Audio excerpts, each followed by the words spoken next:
안녕하십니까 성도 여러분. 에스라의 나무 강단이 제공하는 성경의 어휘 연구 시간 오늘 계속합니다.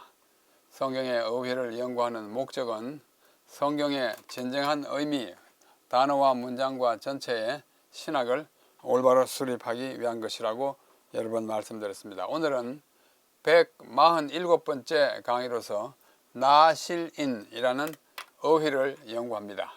성경에 나실이라는 어휘가 몇 번 나타나는데 도대체 무슨 뜻인지 성경 본문에 어느 정도 자세하게 설명되어 있습니다만 성경 전체를 아우르는 내용 가운데서 나실인의 의미가 무엇인지를 살펴보겠습니다.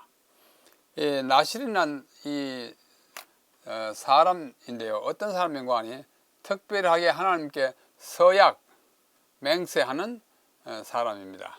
그 나실인에 대한 그 내용이 성경에 나타나는 것은 민수기 6장입니다. 민수기 6장 1절부터 거의 마지막 절까지 온통 나실인에 대한 이야기를 하고 있습니다. 그래서 성경 본문을 좀 읽어보겠습니다. 민수기 6장 1절로 먼저 7절을 읽고 이어서 쭉 읽어보겠습니다. 여호와께서 모세에게 말씀하여 이르시되 이스라엘 자손에게 전하여 그들에게 이르라. 남자나 여자나 다 할 수 있어요. 남자나 여자가 특별한 서원 곧 나실인의 서원을 하고 자기 몸을 구별하여 여호와께 드리려고 하면, 나실인의 서원은 자기를 구별해 가지고 하나님께 드리려고 한다는 뜻입니다. 하면 포도주와 독주를 멀리하며 포도주로 된 초나 독주로 된 초를 마시지 말며 포도즙도 마시지 말며 생포도나 건포도도 먹지 말지니. 포도에 대해서는 모든 것을 쉽게 말하면 포도와 관련된 것은 하나도 먹지 말도록 그렇게 한 것입니다. 자기 몸을 구별하는 모든 날 동안에 모든 날이 정해져 있습니다. 보통 한 달 그렇게 했는데요. 30일 동안. 그 동안에는 포도나무 솟아는 씨나 껍질이라도 먹지 말지며, 포도에 포자가 들어가는 것은 다 먹지 말고 마시지 말라고 하는 것입니다. 그 다음에 그 서원을 하고 구별하는 모든 날 동안, 보통 한 30일 동안은 삭도라는 것은 머리를 깎는 이발 기계를 말합니다. 절대로 그의 머리에 대지 말 것이라. 자기 몸을 구별하여 여호와께 드리는 날이 차기까지는 그는 거룩한 즉 그의 머리털을 길게 자라게 할 것이며, 자기의 몸을 구별하여 여호와께 드리는 모든 날 동안에는 시체를 가까이 하지 말 것이요 그의 부모, 형제, 자매가 죽은 때라도 그로 말미암아 몸을 더럽히지 말 것이니, 이는 자기의 몸을 구별하여 하나님께 드리는 표가 그 머리에 있기 때문이다. 아주 철저하게 뭔가 이렇게 멀리하고 구별된 상태를 유지하라고 하는 말씀입니다. 이 서원을 나실인의 서원이라고 합니다. 영어로 Nazirite vow는 서원이고요. 또는 이 I를 A로 쓰는 경우도 많이 있습니다. 영어 성경 역본에 따라서는 나자, Nazirite, 발음은 영어로 똑같아요. Nazirite인데 A를 쓰는 경우도 있고 I를 쓰는 똑같습니다. 그래서 민수기 6장 1절로 21절까지 있는데, 여기 한 사람이 머리를 길게 내리뜨린 모습을, 머리를 한 달이면 한 달, 좀 6개월이면 6개월 길게 할 거면 머리를 길게 하는 이런, 말하자면 이발을 하지 않는 그런 모습입니다. 또 이 나실인의 서원을 한 사람은 머리가 길고 옷도 이렇게 허름하고, 또 아까 본 대로 마시고 먹고 하는데 상당히 구별해야 하고, 시체를 접근되지 않도록 하라는 것입니다. 자, 이어서 8절로 21절 또 읽어보겠습니다. 자기의 몸을 구별하는 모든 날 동안, 그것은 자기가 정해요. 보통 한 달 또는 두 달 정합니다. 그날 동안에는 여호와께 거룩한 자니라. 누가 갑자기 그 곁에서 죽어서 스스로 구별한 자의 머리를 더럽히면, 머리는 우리의 지성과 영성이 여기 들어있는 것이기 때문에 우리의 생각과 우리의 모든 이 지적 활동이 머리에서 일어나지 않습니까? 그래서 어떤 갑자기 옆에 사람 죽어가지고 어떻게 닿았거나 이렇게 하면 그 머리가 더럽혀진 것이라 이렇게 말합니다. 그렇게 더럽혀졌기 때문에 그의 몸을 성결하게 하는 날 머리를 밀 것이며, 지금까지 머리를 기르는데 시체에 부딪히면 머리를 다시 깎아야 돼요. 왜? 지금까지 한 모든 그 나시린의 서원에 손상이 갔기 때문입니다. 무효가 된 것입니다. 곧 7째 날에 밀 것이며, 7째 날 기다렸다가 미루고, 8째 날에 산비둘기 2마리나 집비둘기 새끼 2마리를 가지고 회막문에 와서 제사장에게 줄 것이요. 이렇게 했어요. 제사장은 그 하나를 속죄 제물로, 하나를 번제 제물로 드려서 그의 시체로 말미암아 얻은 죄를 속하고, 또 그는 그 날에 그의 머리를 성결하게 할 것이며, 자기 몸을 구별하게 하여 여호와께 드릴 날을 새로 정하고 1년 된 수장을 가져다가 속건 제물로 드릴지니라. 왜? 자기의 몸을 구별한 때에 그의 몸을 더럽혔은즉 지나간 기간은 무효니라. 뭐 한 30일 동안 작정하고 서원을 했는데 한 보름 지난 다음에 뭐 일이 생겼다면 이제 무효예요. 새롭게 해야 되는 것입니다. 그런 뜻을 가지고, 나시린의 법은 이러하니라. 자기의 몸을 구별한 날이 차면, 30일이면 30일, 뭐 2달이면 2달 차면 그 사람을 누구에 데려갑니까? 회막문으로 데려갈 것이고, 그는 여호와께 헌물을 드리되 번제물로 1년 된 흠없는 소장 1마리와 속죄 제물로 1년 된 흠없는 어린 양 1마리와 화목 제물로 흠없는 소장 1마리와 또 무교병 한 광주리에와 고운 가루에 기름을 섞은 과자들과 기름 바른 무교 전병들과 그 소제물과 전제물을 드릴 것이요. 좀 복잡합니다. 여러 가지 제물을 드렸어요. 여기 있는 대로 뭐 속죄 제물, 또 뭐 화목 제물, 그렇죠?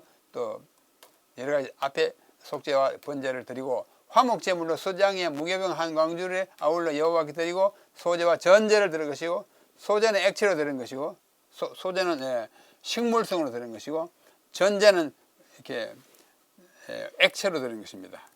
영어로 하면 drink offering이에요. 전제를 드릴 것이요.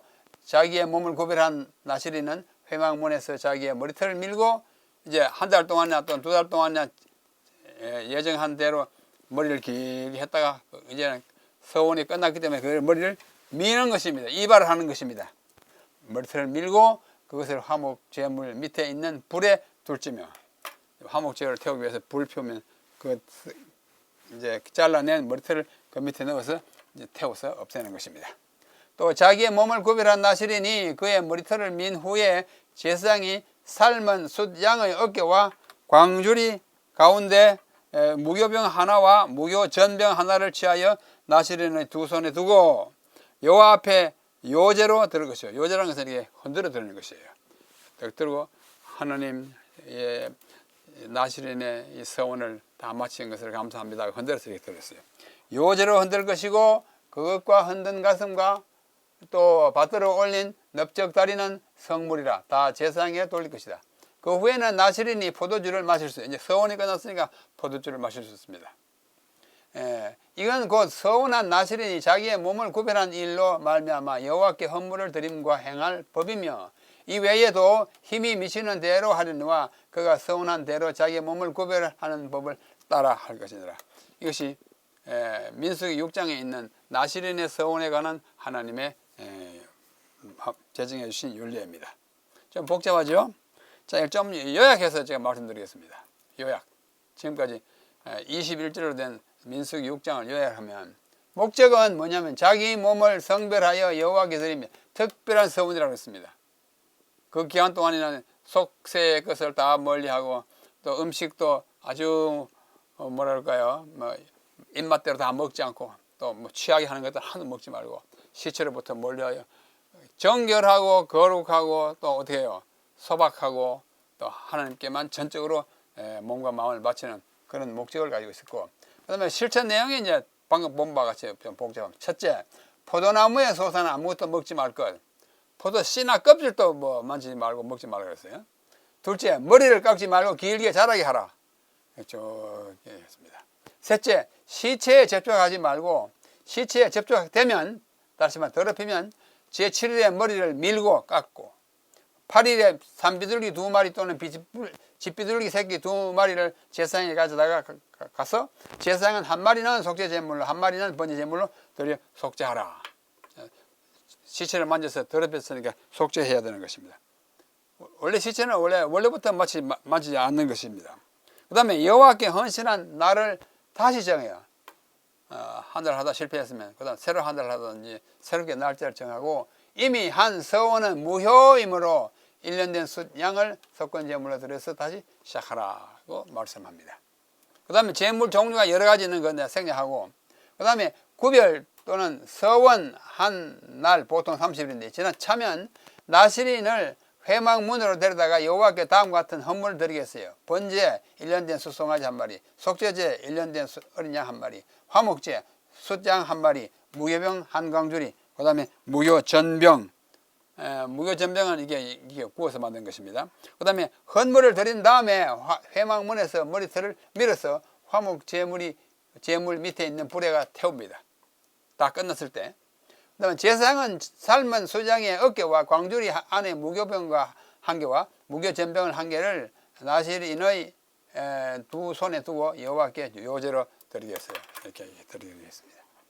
그 다음에 요제로 드려진 제물은 모두 제사장에 돌아갑니다. 제사장은 죄인들이 또는 서운한 사람이 드리는 제물을 여호와께 바쳤다가 도로 물려간 것은 제사장과 그 가족이 먹었습니다. 그 후에 나시린은 포도주를 마실 수 있는 일상적인 생활로 돌아갑니다. 왜 이렇게 했을까요? 하나님께 몸과 마음을 구별해서 전적으로 헌신하는 행위입니다. 전적으로 헌신하는 행위입니다. 오늘날 이것이 시행되지는 않지만 구약시대는 이렇게 아주 특별하게 작심하고 하나님께 예물을, 몸을, 자신을 말하자면 드리는, 바치는, 뭐 이렇게 자기를 뭐 번제물로 잡아 드리는 것은 아니고 그의 삶을, 생애를 하나님을 위해서 바치는 것을 이렇게 나실인의 서원으로 표시하였습니다. 그 기간이 끝나면 일상생활로 돌아갑니다. 포도주를 마셔도 괜찮은 것입니다. 이 포도주는 오늘날 우리가 마시는 그런 독주나 포도주가 아니에요. 구약시대 포도주는 포도즙과 같은 것입니다. 포도즙과 포도주의 그 용어의 구별이 없었어요. 좀 오래되면 포도주가 됐겠죠. 하여튼 포도에서 난 액체를 못 마시게 하는 기간 동안 다 끝나면, 안 먹기로 한 기간이 끝나면 다시 마실 수 있게 된 것입니다. 그러면 이 나실인의 의미를 좀 어원적으로 따져보겠습니다. 히브리어 나지르예요. 나지르는 동사 나자르는 뭐냐면 자신을 신에게 바치다 라는 뜻을 가지고 있는 동사입니다. 이 동사에 신을 자신에게 자신을 바치다 라는 또는 consecrate 성별하다, 또 forsake 버리다, 포기하다, 이 세상을 포기하다, 속된 것에 멀리하다 그런 뜻을 가지고 있는 나자르에서 파생된 명사입니다. 그러니까 신에게 바쳐진 사람, 성별된 사람, 세상을 버린 사람. 그래서 영어로 하면 someone devoted, 바쳐진 사람, 하나님께 바쳐진 사람 이라는 뜻이 나지르예요. 그래서 또 성경 한번 보면은 그러니까 unpruned vine stem, 전정하지, 이렇게 포도 같은 건 전정을 해야 잘 자라지 않습니까? 그러니까 전정하지 않고 그대로 둔, 머리를 깎지 않고 그냥 둔 것 같은 이제 취지로, 그러니까 전정을 하지 않는 포도나무 줄기를 나지르라고 했습니다. 그렇게 번역되는 경우도 있어요. 그래서 그 다음에 이것이 말하자면 나시린, 네즈라이트라는 의미합니다. 따라서 나시린은 하나님께 바쳐진 사람을 가리킵니다. 일정한 기간 동안 뭐 온 생애를 바치면 좋지만은 또 그런 사람도 있어요. 그러나 자기가 그런 사람이 아닐 경우에 일정한 기간 동안 하나님께 헌신하는 그런 사람이었다고 할 수 있습니다. 그러면 성경에는 어떤 사람들이 나실이었나 그 예를 한번 살펴보겠습니다. 성경에는 나지르, 히브리어 나지르라는 말이 16번 나옵니다. 그런데 항상 나실인이라고 번역된 건 아니에요. 우리말 성경 개역 개정판에 보면 다음과 같이 번역되어 있습니다. 한 번은 뛰어난 자, 창세기 49장 26절에 요셉에 관한 이야기를 그의 아버지 야곱이 이제 맏아들부터 쭉 축복해 내려오는 장이 창세기 49장 아닙니까? 요셉에게 와서는 말하기를 그 요셉을 뛰어난 자, 이게 나실이에요. 그러니까 요셉이 나실이 났다는 뜻이 아니고 특별한 의미에 특별하게 구별된 사람이었다, 뭐 그런 뜻으로 우리말 번역에서는 뛰어난 자 이렇게 번역되어 있습니다. 그 다음에 아까도 말씀드린 이 레위기 25장에 보면 안식년에 관한 규칙을 이야기하면서 가꾸지 아니한 포도나무의 열매를 먹지 말고 그냥 버려두라 합니다. 가꾸지 않고 그대로 이제 열매 맺힐 거 아닙니까? 그냥 두라. 그걸 갖다 손대지 말고. 그래서 가꾸지 아니한 포도나무를 나지르라고, 나지르를 그렇게 번역했어요. 포도나무가 뭐 나시를 서원을 하겠습니까? 근데 그냥 마치 머리에 손을 안 대고 길게 머리털을 자라게 하듯이 포도나무가 다스리 가꾸지 아니한 그런 채로 두게 된 그 열매를 먹지 말게 두라. 그 다음에 또 한 번은 그렇게 된 것이 이제 레위기 25장 5절과 11절 두 번 나와요. 그 다음에 또 한 번은 신명기 36장 역시 요셉에 관한, 이거는 요셉에 관한 모세의 축복이고, 신명기 33장, 창세기 49장은 야곱의 축복이죠. 똑같이 요셉에 대해서 말하면서 또 이래 나질이라고 했어요. 여기서는 구별한 자라고 번역했고, 얘는 뛰어난 자라고 번역했어요. 하지만 조금 다르게 구별한 사람을 가리킵니다. 나질이가 자기를 구별하여 하나님께 드린 사람이니까 여기도 나질이라고 그렇게 한 것입니다. 그 다음에 또 한 번은 예레미야 애가 4장 7절에 보면 존귀한 자들의 몸 이렇게 번역했습니다. 존귀한 자들의 몸, 번역에 따라 조금 달라요. 존귀하다는 뜻이고, 뛰어나다 그랬고, 구별했다 그러고. 그러나 뉴 킹 제임스 버전에는 이 존귀한 자들의 몸을 나실이네 뭐 이렇게 번역했어요. 문자 그대로. 그 다음에 NASB New American Standard Bible에서는 consecrated one, 뭐예요? 헌신된 자들이라고 번역했습니다. 그래서 이 번역에 따라서 우리말 번역은 존귀한 자들, 그다음 여기는 나실인, 여기는 성별된 자들 이렇게 번역. 하여튼 좀 특별한 사람 존재를 가르칩니다. 이렇게 하나, 둘, 셋, 넷, 다섯 개 외에 16번 중에서 15 외에 11번은 다섯 번째로 나실인이라고 봐요. 민수기에서 쭉 그렇게 하고 사사기에서도 아모스에서도 나실인이라고 번역하였습니다. 11번. 그러니까 우리말 성경에 나실이라는 단어가 11번 나온다고 할 수 있습니다. 자, 그러면 이 나실인이었던 사람들, 사례들을 한번 살펴보겠습니다. 첫째, 나실인으로 손꼽히는 사람은 삼손입니다.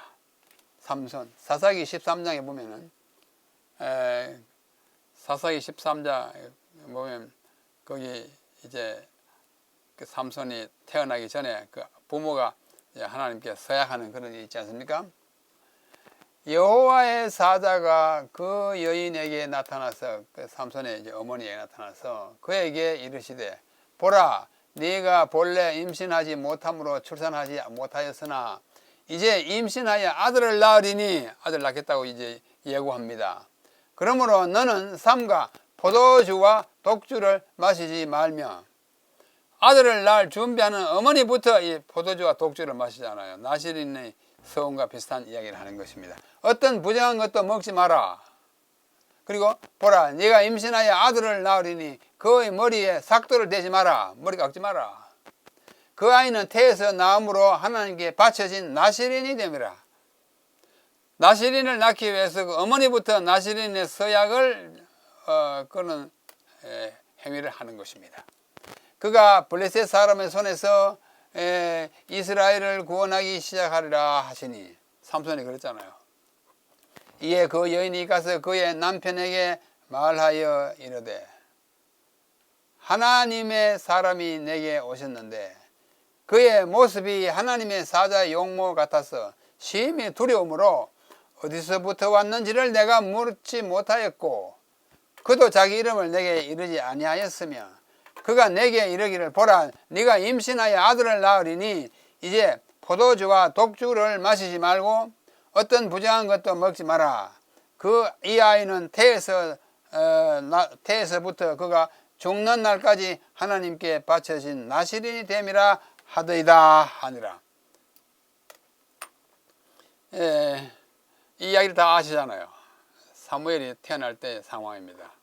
사무엘은 태어나서부터, 사무엘이 아니고 삼손은 태어나서부터 어디까지요? 죽는 날까지. 그래서 그가 머리를 길게 그렇게 했죠. 나중에 이제 들릴라의 꽁에 받아가지고 머리를 자르므로 힘이 다 없어지는 그런 이야기를. 그러니까 삼손은 첫 번째 나실인의 경우입니다. 확실하게 그는 나실인이라고 언급이 되어 있습니다. 나실인이라고 그랬고 나실인이라고 그랬어요. 자, 두 번째는 누굴까요? 사무엘입니다. 사무엘은 나실인이라는 말은 없지만은 그 관련된 사항이 나실인의 그 서원하는 거와 똑같습니다. 자, 사무엘상 1장 11절. 한나가 서원하여 이르되 만군의 여호와여, 만일 주의 여종의 고통을 돌보시고 나를 기억하사 주의 여종으로 잊지 아니하시고 주의 여종에게 아들을 주시면, 아까 삼손의 어머니하고 아주 비슷한 경우예요. 구약시대 아들을 못 낳은 어머니의 그 고충을 하나님께 토로하는 것입니다. 그래서 주의 여종에게 아들을 주시면 내가 그의 평생에 그를 여호와께 드리잖아요. 나자르라는 말이 하나님께 바친다는 뜻인데, 나지르가 바쳐지는 사람, 평생을 여호와께 드리고 삭도를 그의 머리에 대지 않아요. 머리 안 깎고 그냥 두겠습니다. 이 사무엘의 어머니가 약속했어요. 아마 그 약속대로 아이가 낳고 또 그 아이를 성전에 갖다 바쳤고 평생 하나님의 일을 하지 않았습니까? 사무엘도 나실이라는 말은 없지만 그 머리에 삭도를 대지 않은 것과 여호와께 들었다는 말은 엘가나의 아내 한나, 엘가나의 아내가 두 사람이 있어요. 한나와 버닌나, 그렇죠? 한나의 기도 가운데 포함된 서원인데요. 이것은 이 기도의 응답으로 태어난 사무엘은 어머니의 태중에 있을 때 어머니의 서원으로 나실인이 된 것으로 보입니다. 나실인은 말은 없어도 나실인의 삶을 사는 것이 분명합니다. 어머니가 그렇게 약속한 것입니다. 자, 세 번째는 이 사람들도 나실인이라는 말은 없지만은 그들이 서약한 내용을 보면 나실인의 그 풍습과 그 하는 행습과 같습니다. 자, 그 족속이 레갑 족속이에요. 예레미야 35장 2절로 10절까지. 자, 너는 하나님께서 예레미야에게 보고 말하면 너는 레갑 사람들의 집에 가서 우리 개역 한글판에 레갑 족속의 집에 가서 그들에게 말하여 그들을 여호와의 집 한 방으로 데려다가 포도주를 마시게 하라. 그렇게 말했어요. 이에 내가 예레미야가 하바시냐의 손자요 예레미야의 아들은, 이 예레미야는 다른 예레미야예요. 예레미야의 아들인 야아사냐와 또 다른 사람들 그리고 모든 레갑 사람들을 데리고 여호와의 집에 이르러 익다랴의 아들 하나님의 사람 하난의 아들들의 방에 들였는데, 자, 불러가지고 방에 들어갔어요. 내가 레갑 사람들의 후손들 앞에 포도주가 가득한 종지와 술잔을 놓고 마시라 권하매, 그들 마셨을까요? 안 마셨을까요? 안 마셨어요. 그들이 말하기를 우리는 포도주를 마시지 아니하겠노라.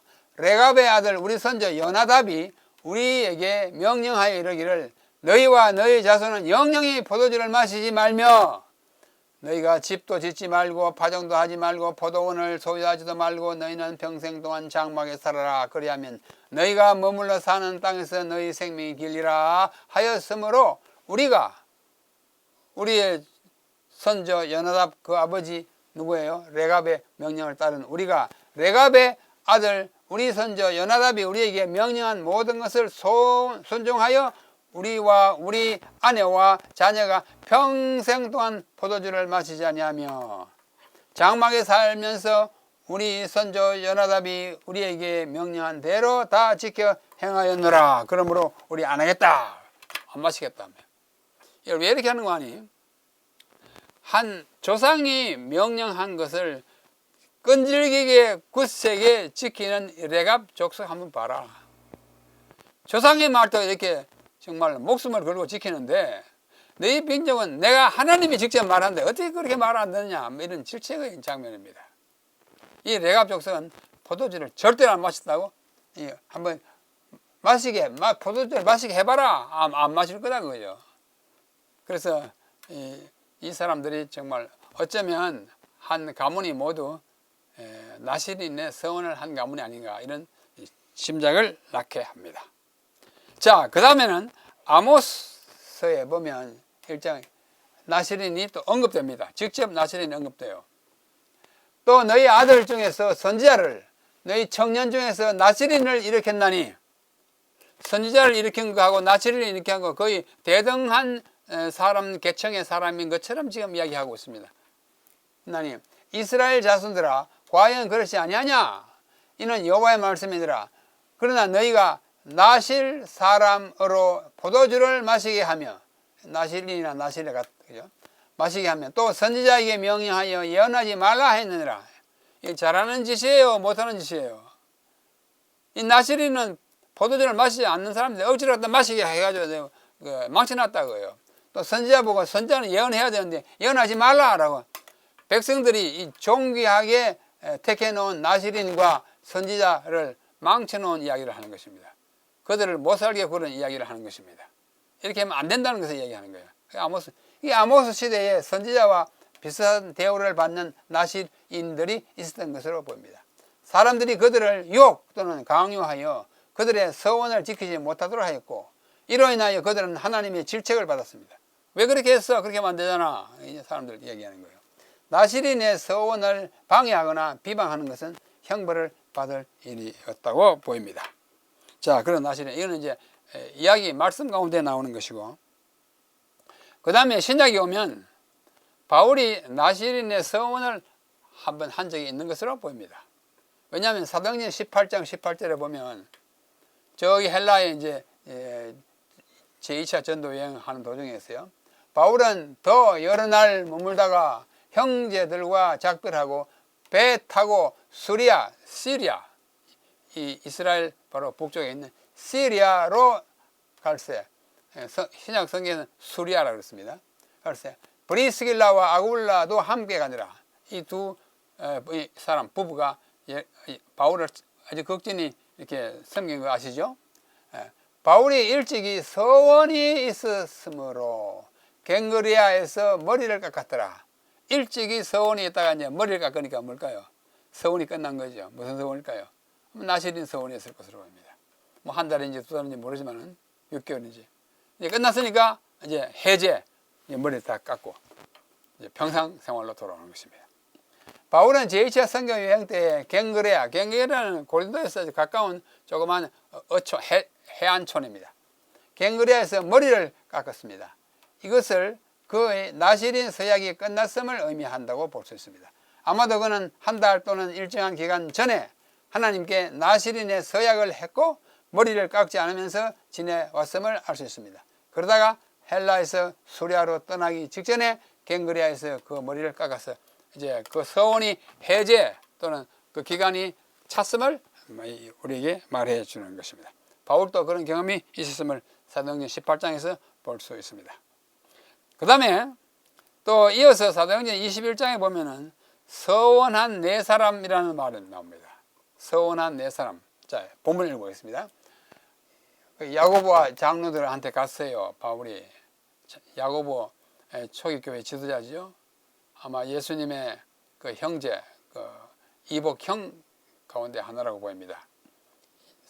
사도행전 15장에 나오는 예루살렘 총회의 의장했던 야고보와 장로들에게 바울이 말하기를 우리가 말하는 이대로 하라. 바울에게 말합니다. 이들이 서원한 네 사람이 우리에게 있으니, 무슨 서원인지 모르겠는데 서원했다고 그래요. 그들을 데리고 함께 결례를 행하고 그들을 위하여 비용을 내어 머리를 깎게 하라. 그러면 모든 사람이 그대에게 대하여 들은 것이 사실이 아니고 그대도 율법을 지켜 행하는 줄을 알 것이다. 이 바울에 대하여 무슨 악소문이 퍼졌는 거 아니? 바울은 돌아다니면서 율법을 행치 아니하고 엉망으로 한다. 우리 선주로부터 내려오는 여러 가지 아름다운 종교적인 그 예들을 안 지키고 망가뜨리는 사람이다 하고 악성문을 나섰는데, 이제 바울이 이제 왔으니까, 자 그러면 너 나치린 서원 같은 거 다 무시하냐? 데리고 함께 결례를 행하고, 결례는 옛날부터 내려오는 그 바리새인 집안에 손 씻는 거잖아요. 그들을 위하여 비용을 내 가지고 네가 비용 내서 이 네 사람 머리를 좀 깎게 해라. 그러면 네가 나시린의 서원을 지키는 사람, 율법을 무시하지 않는 사람을 얘기했다. 이렇게 말하는 거예요. 바울이 제3차 선교 여행 중에 예루살렘으로 와서 야고보와 장로들을 방문했을 때 그들이 바울에게 한 말씀이 이 말씀입니다.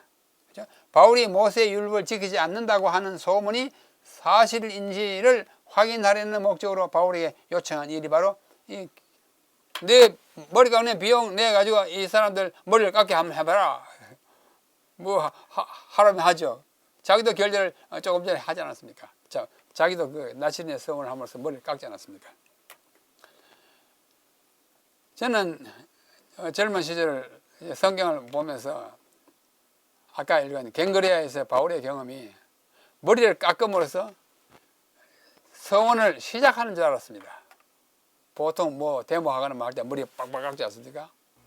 그게 아니고 서원을 할 때는 머리를 손을 안 대고 나중에 보니까 이제 서원을 끝내는 것이었어요. 여기서 서원 끝낼 때 한번 내가 돈을 내가서 한번 해봐라. 그러면 내가 율법을 무시하지 않는 사람인 줄 우리가 인정하겠다. 그런 얘기로 이야기를 하고 있습니다. 그 다음에 여기 나사렛 사람이라고 하는 이 용어 때문에 많은 학자들이 이상한 또 주장을 합니다. 마태복음 2장 23절에 보면 예수님이 어릴 때 나사렛이라는 동네에 가서 살았어요. 그 부모의 고향을 베들레헴에 태어났는데 고향에 와서 자라요. 이는 선지자로 하신 말씀에 나사렛 사람이라 칭하리라 하심을 이루려 함이라. 아기 예수를 데리고 애굽으로 피신했던 요셉과 마리아가 그를 데리고 그들의 고향인 나사렛으로 돌아와 살 때 이야기입니다. 여기서 나사렛 사람은 헬라어로 나조라이오스입니다. 나조라이오스. 이것은 다른 곳에서 나사렛 사람을 가리키는 나자레이노스,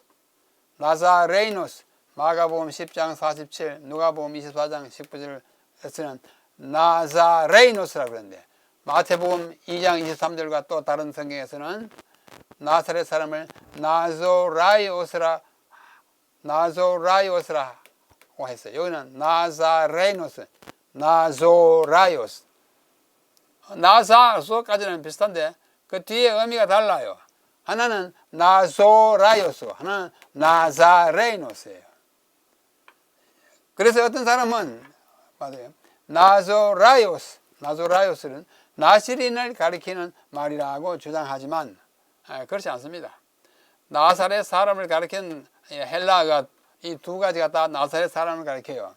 예수님은 결코 나시린이 아니었어요. 마태복음 11장 누가복음 이때 보면 포도주도 마시고 제자들과 함께 이렇게 하니까 사람들이 막 먹고 마신다고 뭐 변정거릴 만큼 그냥 자연스럽게 마신 것입니다. 그걸 봐서 나시린이 아니었던 것이 분명합니다.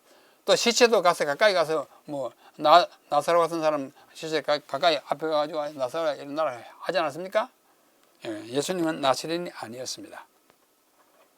나사렛 사람을 의미하는 헬라어 두 단어가 각각 비슷하게 사용되었어요. 여기서 나조라이오스 11번, 나자레이노스는 4번. 나조라이오스는 마태복음 2장 23절 방금 봤죠? 26절에도 26장 27절 요한복음 사도행전 쭉 많아요. 나조라이오스, 나자레이노스, 마가복음 그 다음에 누가복음 이게 4번이나 사용됐어요. 그래서 또 있고 4번에 따라서 다르게 사용된 경우도 있어요. 4번이나. 마가복음, 누가복음, 요한복음 여기에는 4번이나 4번에 따라서 헬라어 4번이 뭐 수백 개 작은 까지 합치면 막 종류가 많아요. 근데 어떤 경우에는 이 하나, 둘, 셋, 네 번의 경우는 어떤 사본에는 나조라요스로 되어 있고 어떤 사본에는 나자레이노스로 되어 있어요.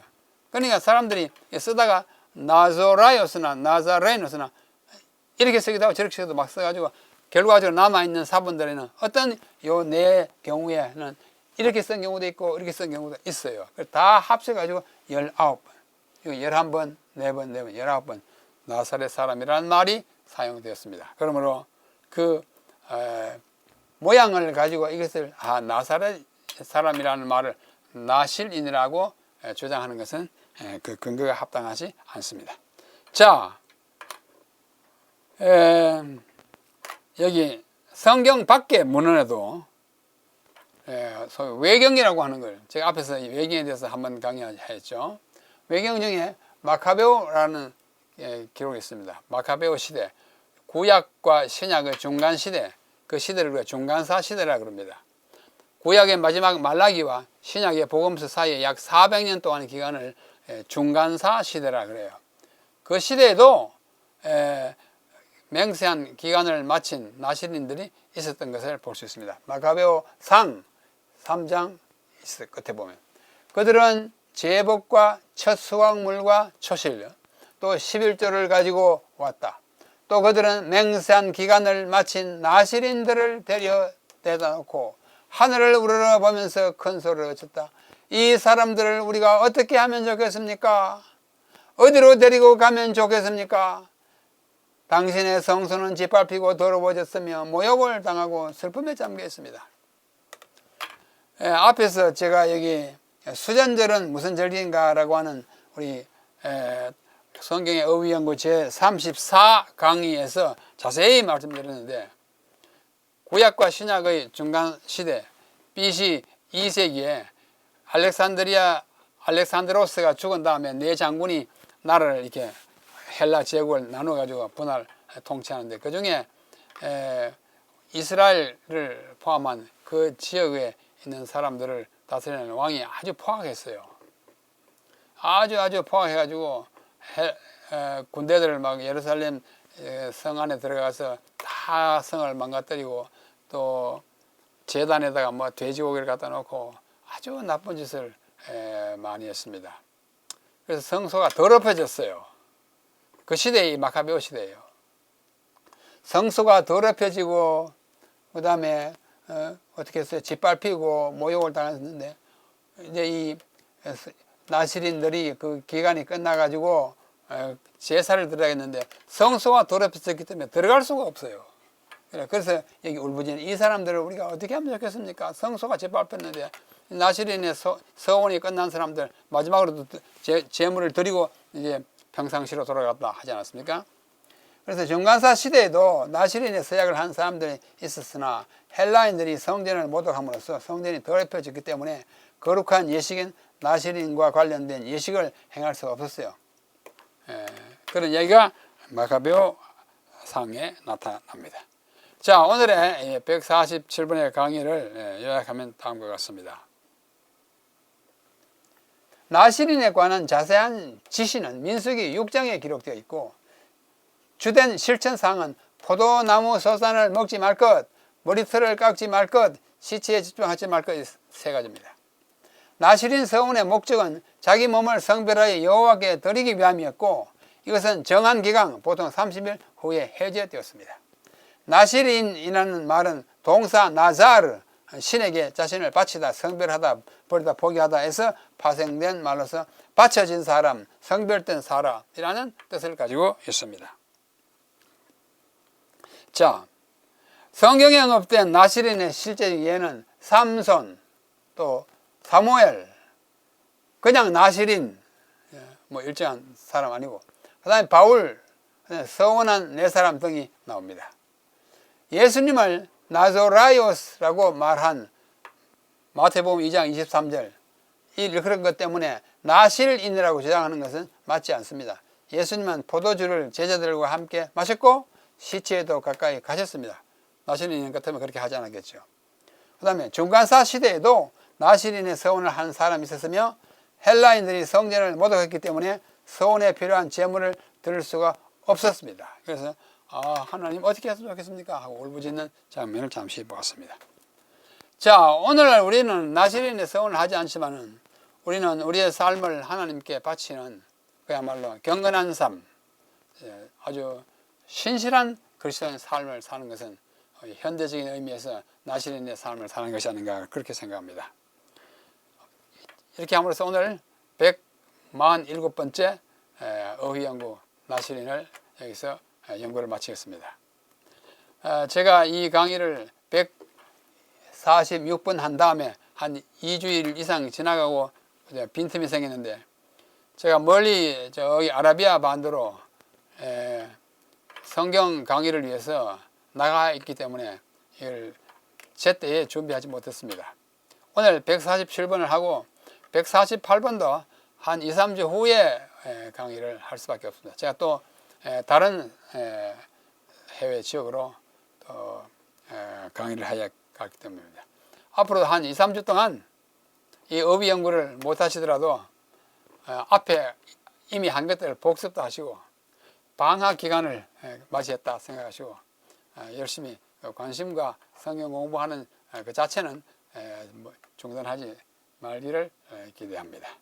그러면 한 2, 3주 후에 제가 해외 출장에서 돌아온 후에 다시 148번 강의를 계속하겠습니다. 여러분 그동안 안녕히 계십시오.